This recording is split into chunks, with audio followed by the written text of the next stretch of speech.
you'll notice that I do have a setting actually to where I can see the file extension. If you don't have this enabled on your computer, you should enable this so that you can see what every file type is just out of glance.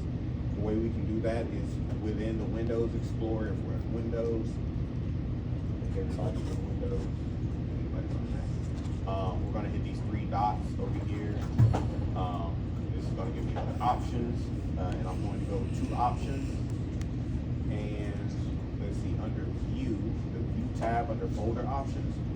Again, I'm going to make sure that hide extensions for known file types is unchecked. I do not want to hide extensions. I want the extensions to be visible. And again, I also want, there's another option for show hidden files, folders, and drives. I want that turned on because I want to see every single thing that's in the computer. I don't want the computer to hide anything from me. Right? So I'm going to press OK there. So after that, I can go ahead and do that extract all. It's going to ask me, I want to save this. It's going to give it like a new name, so they put it in the same folder. Show extracted files, complete sure. Okay, it's going to open that up, and then I have a text file. If I double click this text file, it's going to open it in whatever like default text editor I have, and this is what a Rhino hatch is. It's just words and numbers. They give you an explanation of here. The first number is the angle, the second value is the starting point of some line, and the x coordinate, etc., etc., etc. And so these are just like defining different shapes. And in this case, they have quite a few of them, and they start getting pretty funky. You start getting like star shapes, things like that. All that to say, you could make your own hatch. Just open up a text file and start typing some numbers in. Plug it into Rhino, see what pops out, and eventually you'll start to kind of like figure out the logic of it. But really it's just like if you have like a coordinate system, it's just placing like points, and then it starts to connect those points that you trace for each line. But that's as a text file.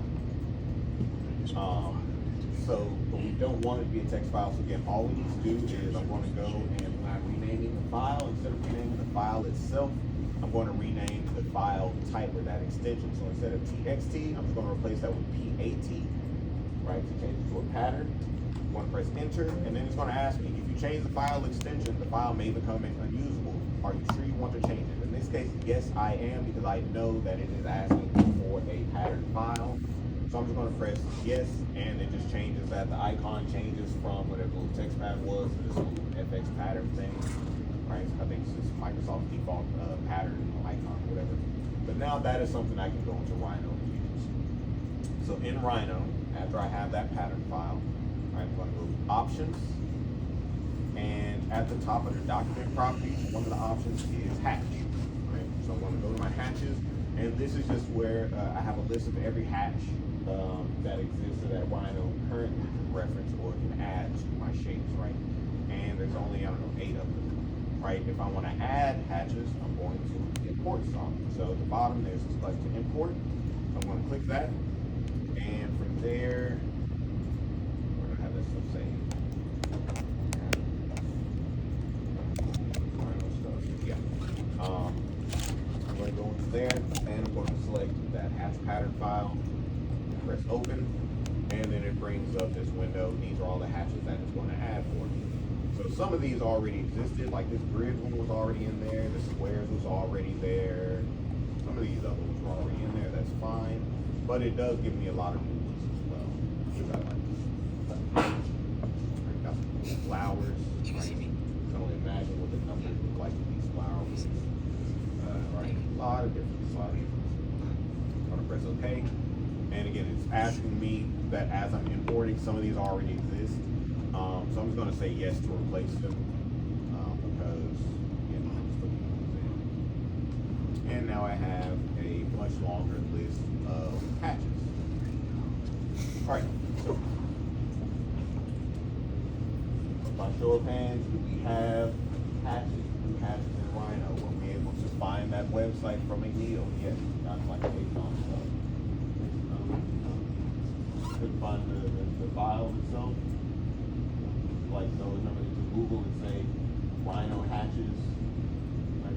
Look for hatches in Rhino. more rhino hatch patterns. Right? And one of those is going to be a website from McNeil, the company that produces rhino, that makes rhino and sells it to you, that says get more hatch patterns.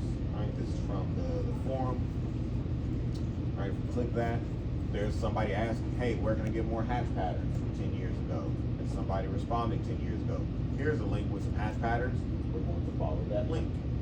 And that link again takes us to the Rhino page where we can find again these extra hatches. Hatch patterns.pdt. Right. And then we're downloading that hatch patterns _1033.zip file. Shouldn't take more than a few seconds to download because it's a very tiny file. Once we have said file downloaded to somewhere on our computer where we can find it, right? I don't know if you have like a folder for all your Rhino things, or maybe you do it by semester and you'll do it like for this class. I don't know how you set your folders up, but you should have some level of organization in your hard drive, right? So once we have that zip file located, we're going to extract, like from the Windows Explorer, we're going to hit that extract all button. That's going to give us a folder that we can then access. We're going to go inside of that folder and we're going to change that file that has a .txt extension to a .pat.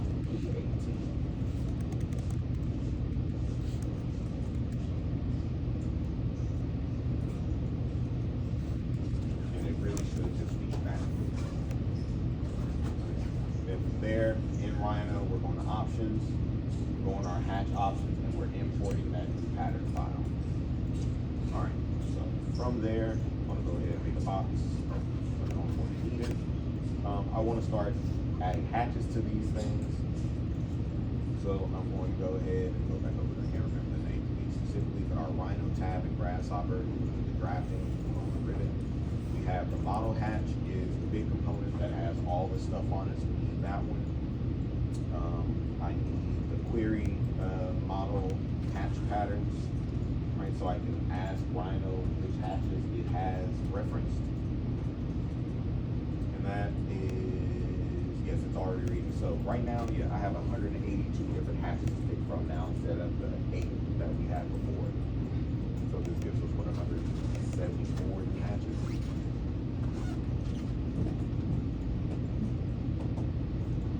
I'm going to make a panel just so I can like sort of scroll and see the names at least of some of these hatches.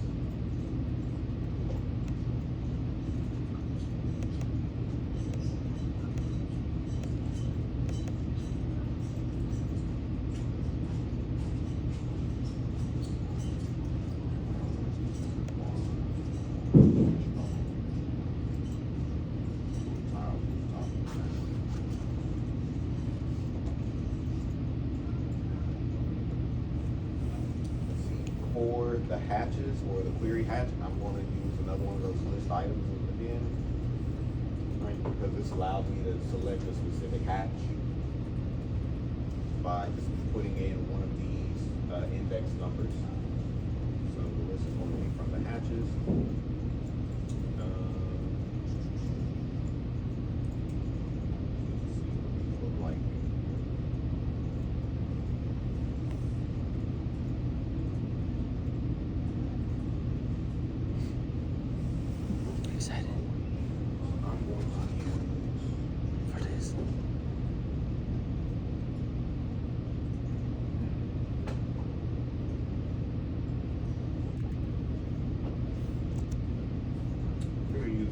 Decagon by sparse circles. I want to write that down for myself.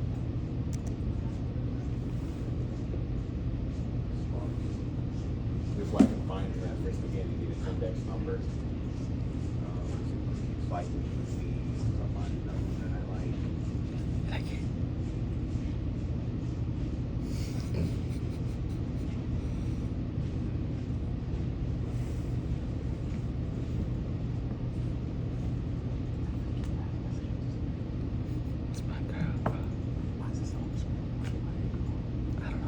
It's glitchy. You know how to fix it. What? Oh, I think it doesn't work. I think it stays here forever. do this fishbone flooring too. You know how to fix it? How do you fix it? Again, these, pick whatever you want. I'm just going in and picking some things that look okay to me.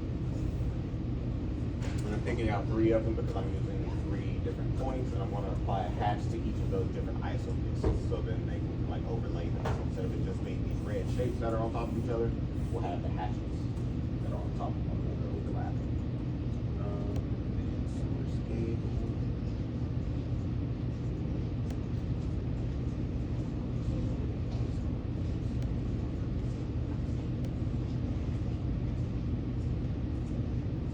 Star hexagon. Okay. That'd be fine using this. Fishbone flooring 2 is 151.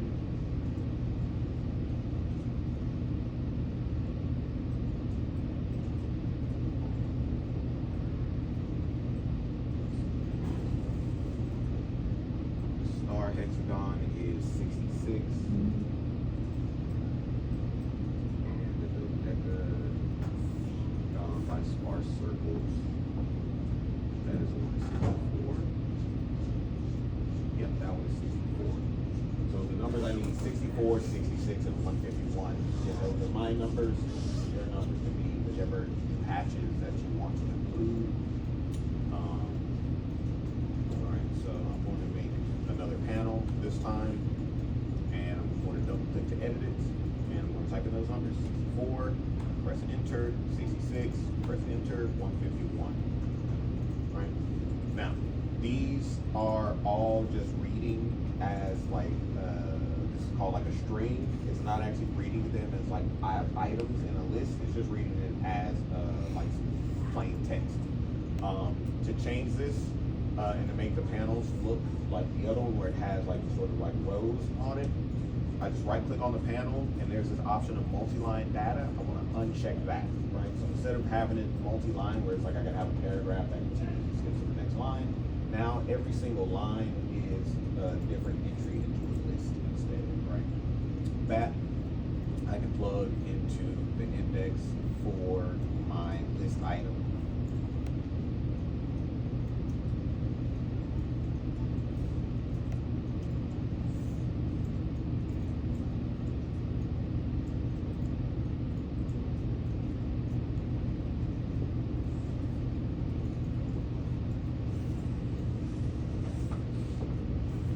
Okay, and what I'm also going to do is I'm going to plug this list item and like both of these basically into the model hatch. But since like the one from the surfaces that's tracking the ISO bits currently, as I plug them in, I'm just adding this panel just to check. It's going to put them all into a single branch, right? But I want each number to be applied to a different shape. So I'm going to need to graft both of those inputs once I plug it into the model hatch. I can actually even just use this one. So I'm going to plug this into my boundaries.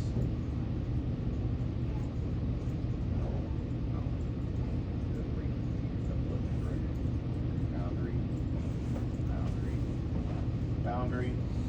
And then I'm going to plug this list item into the hatch pattern.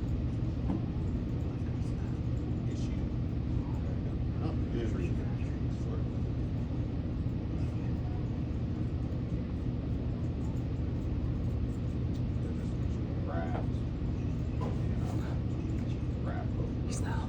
Just to make sure I That was famous. That was like probably got music. It's my brother singing.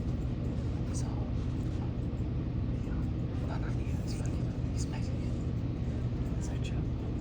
Porfa. There's your mom. I forgot his name. He has a flying brand name. Porfa.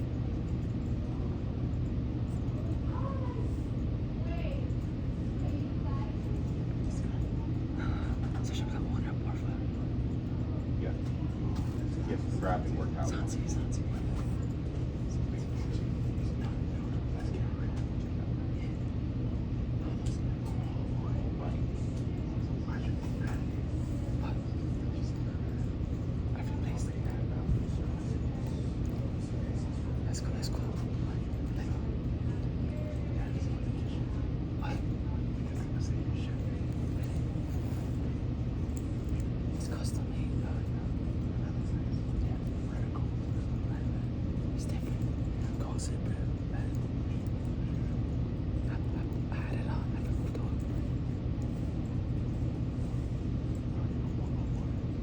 Okay. So I did that. Like I grouped them all together just so that I wouldn't have to do what I did before, like adding extra hash components every time. So this one just has like the one hash component or the model hash component, but I'm plugging in 3 different hash pattern indexes and 3 different shapes that are receiving said pattern.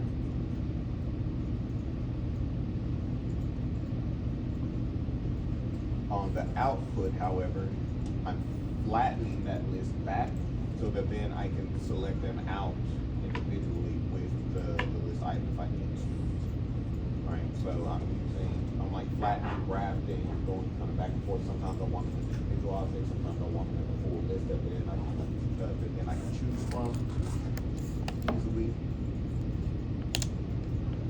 Alright, I'm going to pause there because there's like other stuff that I want to keep doing, but I want us to at least have an isovis definition set up with shapes that are not just the circle that we used 2 weeks ago. Right. So I need everybody to get to that stage like now. So if you're not at that stage, now's the time to catch up. So you can bring it on over, which is I think preferable.